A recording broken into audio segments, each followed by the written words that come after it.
Hi! Welcome to village Siri cooking. ఈ ఛానల్‌ని ఆదరించిన ప్రతి ఒక్కరికి మా హృదయపూర్వక నమస్కారములు. ఇవాళ చాలా అంటే చాలా మంచి రెసిపీతో మీ ముందుకొచ్చానండి. చాలా బాగుంది. ఒక్కసారి ఈ విధంగా పాలకూరతోని పప్పు చేసి చూడండి. టేస్ట్ మాత్రం చాలా అంటే చాలా బాగుందండి. ఈ విధంగా చేసుకొని వేడి వేడి అన్నంలో గాని, చపాతీలోకి గాని ఇలా ఇది తీసుకొని తింటుంటే రుచి మాత్రం చాలా అద్భుతంగా అంటే అద్భుతంగా ఉందండి. ప్రతి ఒక్కరూ ఈ టైప్‌లో ఖచ్చితంగా చేసి చూడండి. వేళ్ళుతో సహా జుర్రుకుంటూ తింటారండి. అంత బాగుంది. ఎలా చేయాలంటే ముందుగా మనం పాలకూరని తీసుకోవాలండి. దీనికి పాలకూర ఒక కట్ట అయితే సరిపోతుందండి. మరి ఎక్కువ అవసరం లేదు. దాన్ని మాత్రం ముదిరి తొడాలు తీసేసి శుభ్రంగా కడిగి రెడీ చేసుకొని ఆ తర్వాత కట్ చేసుకోవాలండి. ఈ పాలకూరని మనం ఇలా చిన్న చిన్న పీసెస్‌గా కట్ చేసుకోవాలండి. ఇలా చిన్న చిన్న పీసెస్‌గా మనం కట్ చేసుకుంటే ఇది మనకి సింపుల్‌గా ఉడికిపోద్దండి. అంటే అందులో కరిగిపోద్దండి ఆ కూరలోని పప్పుతో సహా.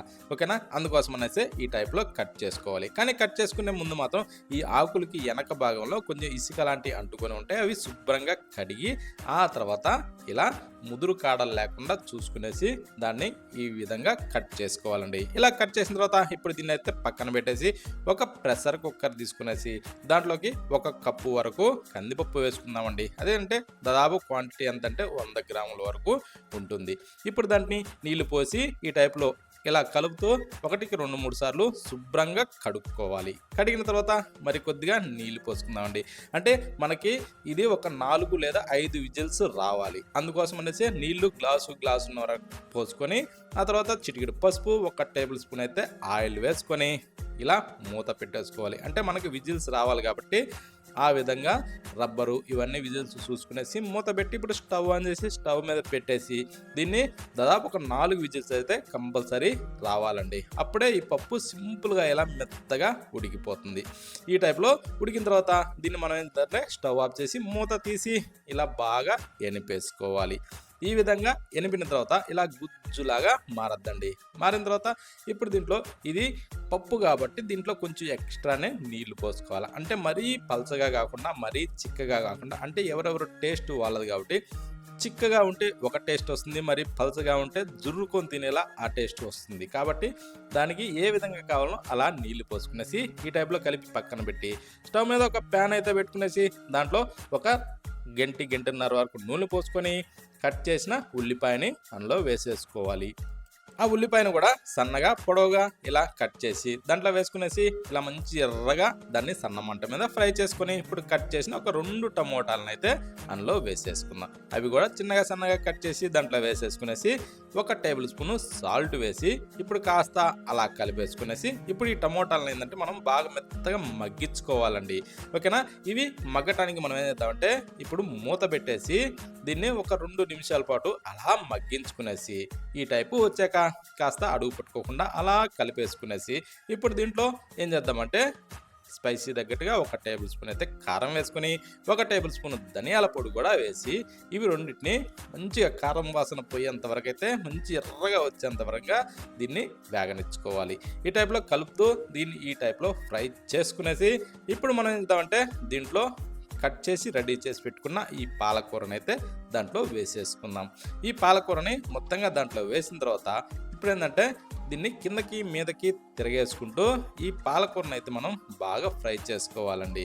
ఓకేనా? ఈ పాలకూర మొత్తం వేసిన తర్వాత ఇప్పుడు మనం మూత పెట్టుకోవాలి. మూత పెట్టేసుకునేసి ఇలా కాస్త ఈ ఆకు అణిగిన తర్వాత ఇప్పుడు తిరగేసుకోవాలండి.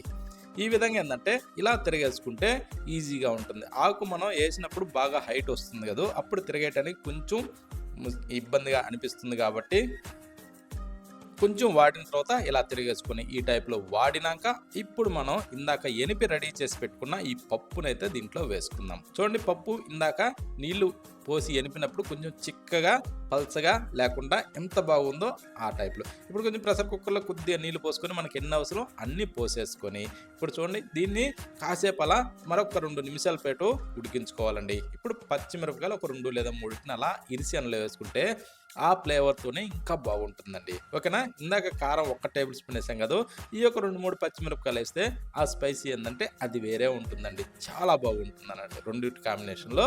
ఇప్పుడు కాస్త ఉడికిన తర్వాత దాన్ని పక్కన పెట్టి స్టవ్ మీద మరొక ప్యాన్ పెట్టుకొని దాంట్లో ఇప్పుడు కొంచెం నూనె వేసుకుందాం. గంటిన్నర వరకు వేసుకునేసి కొంచెం వేడెక్కనిచ్చేసి తాలింపు గింజలు వేసుకొని 1 టేబుల్ స్పూను, ఆ తర్వాత సగం టేబుల్ స్పూన్ అయితే జీలకర్ర కూడా దాంట్లో వేసేసి ఇవి రెండింటిని కాస్త అలా వేగనిచ్చుకోవాలి.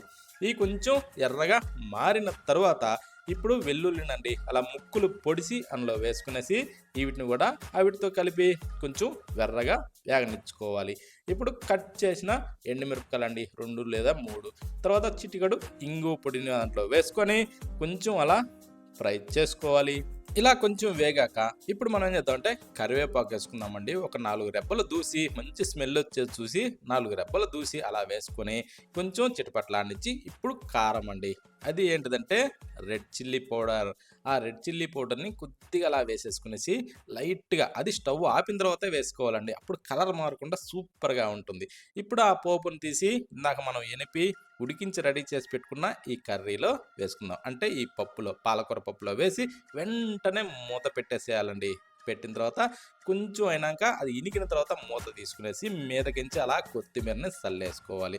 ఇంకా కూరని ఉడికించే అవసరం లేదండి. ఇందాకనే ఉడికించి ఆపి పక్కన పెట్టిన తర్వాతనే మనం పోపు తాలింపు వేసాం కదా, ఇప్పుడు ఆ తాలింపు అందులో వేసిన తర్వాత మూత పెట్టి అలా బాగా ఇనకనిచ్చి అప్పుడు దాన్ని మిక్స్ చేసుకునేసి ఇప్పుడు సర్వ్ చేసుకొని వేడివేడిగా తిని చూడండి.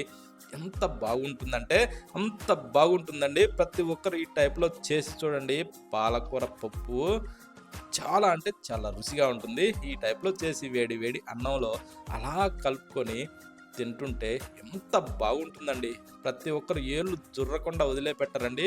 అంత మంచి టేస్టీగా ఉంది. ఎవ్వరూ మిస్ కావద్దు.